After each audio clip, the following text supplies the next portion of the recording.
Yun, what's up guys? Good afternoon na pala.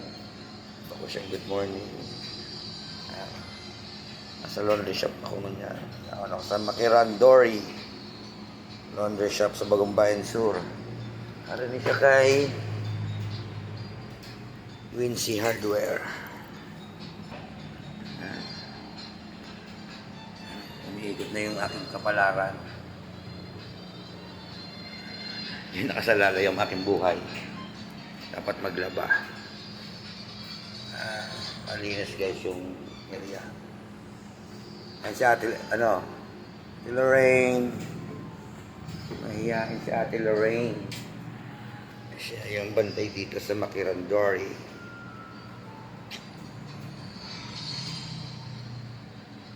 Wala tayong magagawa. Tayo ay maglo-laundry. Tigasin do, tigasin.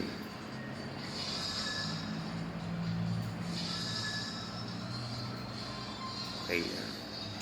Tama na to. Tama na tong video na to sa paglalaba. Thank you guys.